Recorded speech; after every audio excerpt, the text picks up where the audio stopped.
बाद ब्रजभूषण जी उर्फ पंडित जी के साथ कुछ उल्टा ही हो गया। जहां लोग आमतौर पर रिटायरमेंट के बाद समय काटने के लिए वो सारे काम करने लगते हैं जिनसे जिंदगी भर वो बचते रहे थे, जैसे कि सुबह शाम घूमने जाना, आस पड़ोस में दोस्त बनाना, पौधों में पानी डालना वगैरह वगैरह। लेकिन पंडित जी का हाल कुछ उल्टा ही था। उनके पास उनका गीता ज्ञान का ब्लॉग था, जिसके जरिए उन्होंने जाने कितने लोगों से दोस्ती कर ली थी।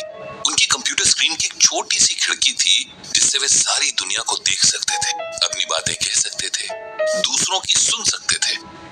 इस एज में अपना सीखा दूसरों को बांटने की और दूसरों से सीखने की उनकी भूख ही पंडित जी को कभी पता नहीं चलने देती थी कि अब धीरे धीरे बुढ़ापा उनकी हड्डियों पर हावी हो रहा है। जिंदगी धीरे धीरे रेत की तरह मुट्ठी से फिसल रही थी। रोज जाने कितने लोग ईमेल के जरिए पंडित जी से अपनी जिंदगी की परेशानियों का हल मांगते, और पंडित जी अपने गीता ज्ञान से हर बार कोई ना कोई ऐसा हीरा निकाल ही लाते थे जो अंधेरी रात जैसी मुश्किल में भी उजाले की किरण बिखेर देता। लेकिन कई बार दूर के लोगों को समझाना आसान होता है, अपने आसपास के लोगों को बिल्कुल नहीं, क्योंकि तब आप भी उनके दुख में दुखी होते हैं और तब उनके साथ आपको खुद को भी समझना होता है, जो कि दुनिया का सबसे मुश्किल काम है।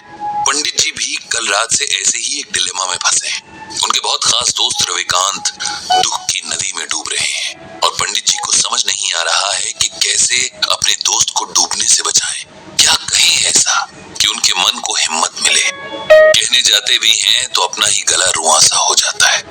रह रहकर बस पुराने वक्त की यादें आंखों के आगे आ जाती हैं। यादें जिनमें वे खुद हैं, उनकी पत्नी है रविकांत है और रविकांत की पत्नी रश्मि है, जो कल अचानक से उनके दोस्त को अलविदा कहकर अनंत की यात्रा पर निकल गई हैं और पीछे छोड़ गई हैं उनके दोस्त को, जिसके बारे में तमाम मित्र मंडली मजाक बनाती थी कि वो तो किसी के सपने में भी बिना रश्मि के नहीं जाता।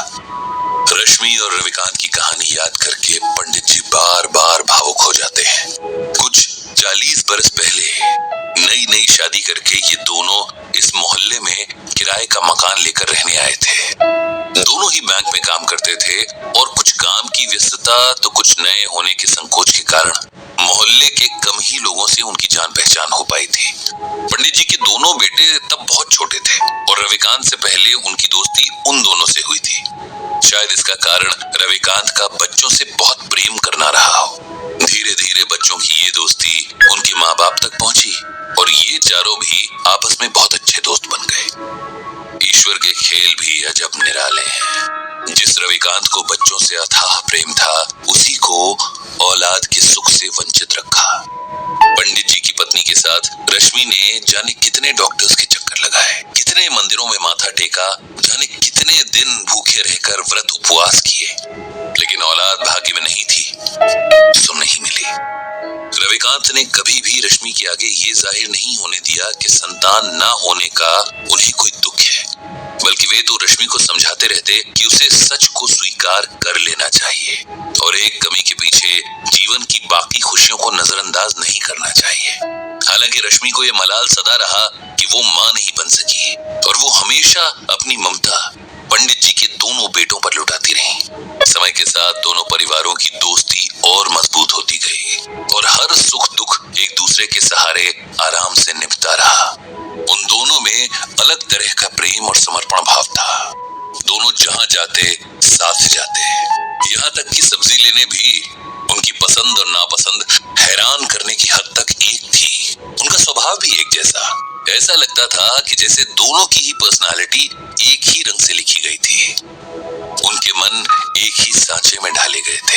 एक दूजे के बिना उन दोनों की कल्पना भी नहीं हो सकती थी। और आज वही जोड़ा टूट गया था। जो अकेला छूट गया था, उसके बाकी बचे जीवन की कल्पना भी अब मन में सिहरन पैदा कर रही थी। किसी तरह बड़ी मुश्किल से रविकांत को सहारा देकर उन्होंने अंतिम क्रिया से जुड़ी विधियां करवाई थी। रविकांत का हाल ऐसा था कि जिसे देखकर पत्थर भी पिघल जाए। उसका विलाप, उसके आंसू देखकर तो मौत के देवता की आंखें भी भर आई होंगी। कभी मजाक में शायद रश्मि ने रविकांत से कहा होगा कि अंत समय में उन्हें गंगा किनारे चलाया जाए और उनकी अस्थियां मां गंगा की गोद में बहाई जाए। सो उनकी इसी इच्छा का सम्मान करते हुए रविकांत ने पंडित जी से रश्मि को हरिद्वार ले जाने की बात कही और इंतजाम करने का अनुरोध किया। हरिद्वार के पूरे रास्ते जैसे रविकांत बेसुध थे। उन्हें देखकर ऐसा लग रहा था कि मानो ये दुख में डूब जाना चाहते हैं। न उनके उबरने की शक्ति बची थी और न ही इच्छा।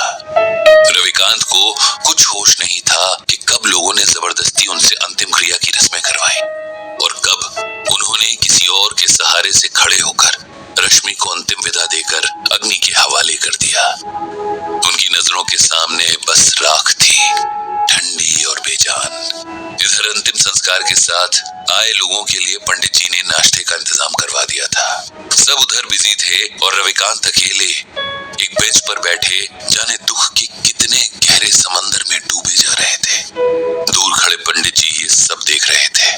उन्होंने तय किया कि उन्हें रविकांत को इस सदमे से बाहर लाना ही होगा, उन्हें सच को स्वीकार करने का हौसला देना ही होगा, क्योंकि अगर ये अभी न हुआ तो कभी नहीं हो सकेगा। रविकांत के पास जाकर उन्होंने धीरे से उसके कंधे पर हाथ रखा और ऊंची आवाज में भगवत गीता का ये श्लोक पढ़ा। नैनम छिन्दन्ति शस्त्राणि नैनम दहति पावकः न चैनम क्लेदयन्त्यापो न शोषयति मारुतः। जानते हो रविकांत, इस श्लोक का अर्थ क्या है? श्लोक का अर्थ है आत्मा को न औजार काट सकते हैं, न आग उसे जला सकती है, न पानी उसे भिगो सकता है, न हवा उसे सुखा सकती है। आत्मा अजर और अमर है। ये श्लोक श्रीमद् भागवत के दूसरे अध्याय में है, उसी गीता में जो स्वयं भगवान श्री कृष्ण के श्रीमुख से अमृत बनकर बरसी और जिसकी ज्ञान गंगा में भीगने वाला हर मन मोक्ष पा लेता है। रविकांत का ध्यान आज सुनी हुई सारी बातों में बस इसी बात ने थोड़ा सा उसकी ओर खींचा। उन्होंने पंडित जी से पूछा कि उनके सुनाए श्लोक का यहाँ क्या मतलब है, क्या संबंध है? क्योंकि तुम शरीर और आत्मा का फर्क भूल रहे हो मेरे दोस्त। अपनी प्रिय पत्नी के शोक में तुम इस सच को अनदेखा कर रहे हो कि उसका सिर्फ शरीर नष्ट हुआ है, उसे चलाने वाली आत्मा नहीं, क्योंकि आत्मा तो अजर अमर है। एक शरीर से दूसरे शरीर की यात्रा करती है, एक जन्म से दूसरे जन्म का फेरा लगाती है। जो मिटा वो मिट्टी थी, जो जीवन शक्ति थी वो अब भी वही है, किसी और मिट्टी में जान फूंकने चली गई है। उसके लिए शोक करना बेकार है, ये उस आत्मा का अपमान भी है। उसे सम्मान के साथ विदा करना ही समझदारी है। यही बात हमें गीता में भगवान श्री कृष्ण अर्जुन को समझाने के बहाने समझा रहे हैं। हमारे मोह माया के बंधन हमें सच्चे लगते हैं, लेकिन सच सिर्फ एक है और ये वही सच है जिसे भगवान श्री कृष्ण ने अर्जुन को बताया है कि आत्मा अजर और अमर है। इसीलिए शरीर के प्रति प्रेम रखना व्यर्थ है। तुम्हारी रश्मि की देह का साथ तुम्हारे साथ बस यहीं तक का था। इस सच को स्वीकार कर लो और उसकी मृत्यु को उसी भाव से स्वीकार करो जिस भाव से उसके साथ को स्वीकार किया था। माता पिता, बेटा बेटी, पति पत्नी, ये सब रिश्ते देह से जुड़े हैं। आत्मा इन रिश्तों से आजाद है। वो किसी अभिनेता की तरह बस किरदार निभाने तक देह में रहती है। किरदार खत्म तो आत्मा भी किसी और किरदार को निभाने निकल जाती है। जो अब तक जिया उसकी अच्छी यादों को समेट लो, वही जीवन की कमाई है। उसी के सहारे आगे का जीवन काटना है। उस आत्मा को प्रणाम करो और खुद को शरीर के मोह से आजाद करो।